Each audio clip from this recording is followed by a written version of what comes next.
Before we even start the video, I just want to tell you guys that this Gloveworks actually broke in super easily. All I had to do to break it in was take a ball and just go crazy on this thing, kind of playing couch catch. Often if it has a super easy break in, it means that the leather's not very good, but I'm pretty dang confident to tell you guys that this is really solid leather. It's just a bonus that it was easy to break in. Today we have 3 gloves. This is the Rawlings Heart of the Hide. You'll recognize this as like the Nolan Arenado model. This is a Mizuno Pro. Now this is actually the Andrelton Simmons model.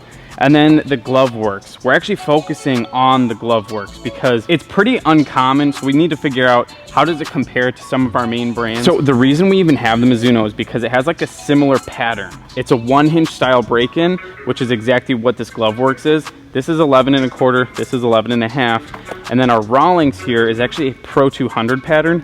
This glove is 12 inches, so it's actually very different from these gloves.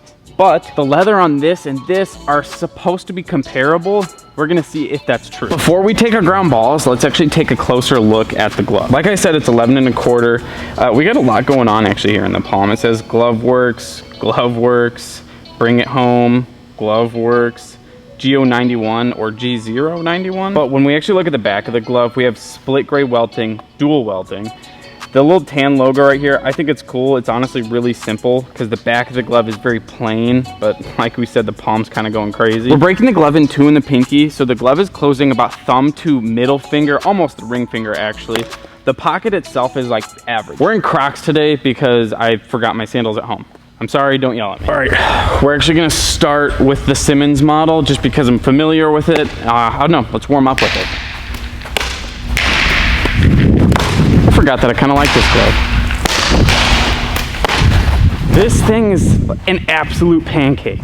Just look at how wide this is. It's wide and shallow. Like it's a very odd glove. I kind of like it though. This one, less so. Still a little shallow, but pretty standard. It's not necessarily as wide as this one is. Granted, this one is 11 1/2. This one's 1/4 inch small. Now to the Gloveworks.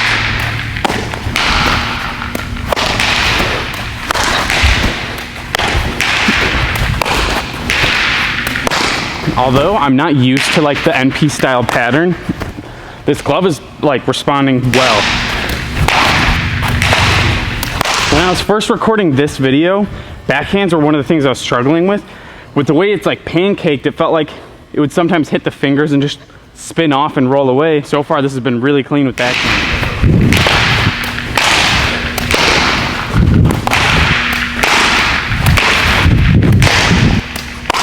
There we go. So here, I want to show you this. Earlier, I said that we have like an average pocket, but I'm realizing now that I'm wearing the glove 2 in the pinky, so really it's a pretty dang shallow pocket, and it's average when worn 2 in the pinky. But just looking at it, I mean, it's a pretty small, shallow glove. I originally wanted to wear the glove traditional, but I was having a problem with this little finger stripe here.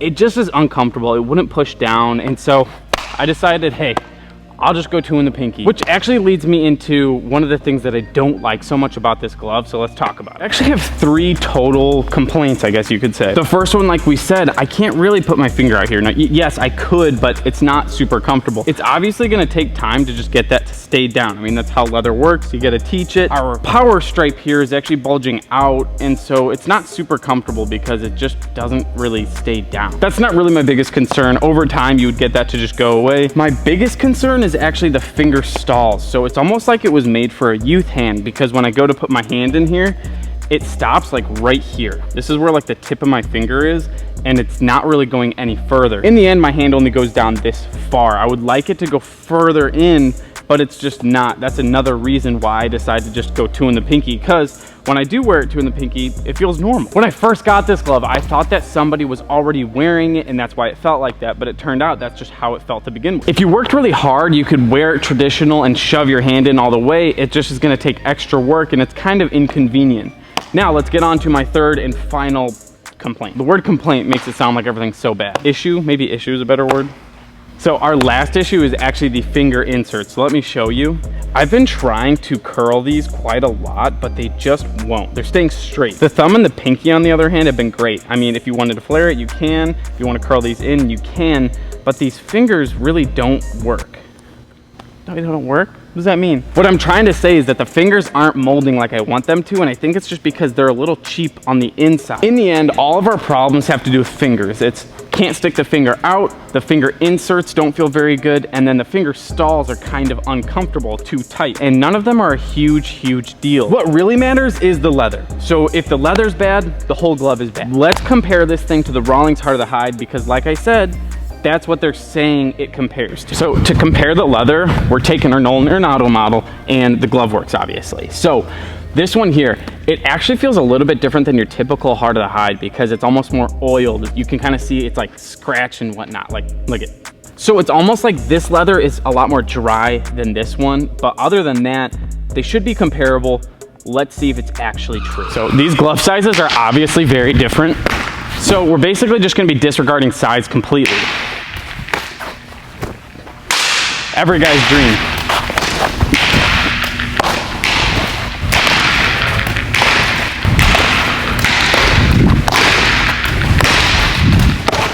All right, back to the Gloveworks.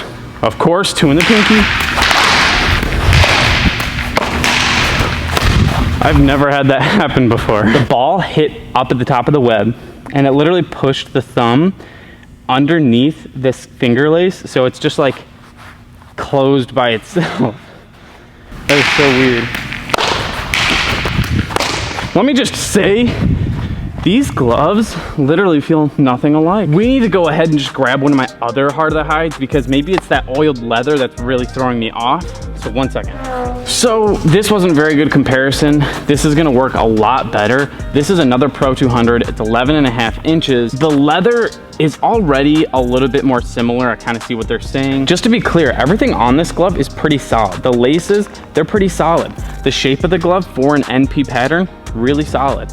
What we really need to know, how good is this leather? What I know for sure is that for the price, this is really solid, but not all of us really care about price. Some people just want the best glove possible. So let's figure it out.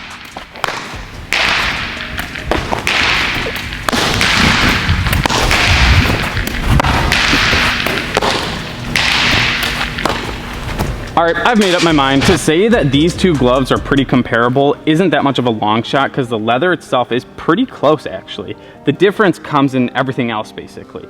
Like these finger inserts are way nicer on this Rawlings. They're thinner and nicer, whereas this one is thicker. They're not necessarily heavy because this glove is actually pretty light. They just don't mold like you would want it to. You can see here, they're just pretty straight. They don't have any shape to it. It almost kind of feels just like a stock glove still, and I've been trying to put a lot of work into it. It's the small things that really make a glove like top notch, and that's why you're paying less money for these. It just makes sense. So in the end, the biggest difference is the small things. This Gloveworks is cheaper for a reason. Rawlings and Mizuno just do such a good job at making top-notch gloves. This Mizuno is great and all, but my favorite Mizuno is actually in this video.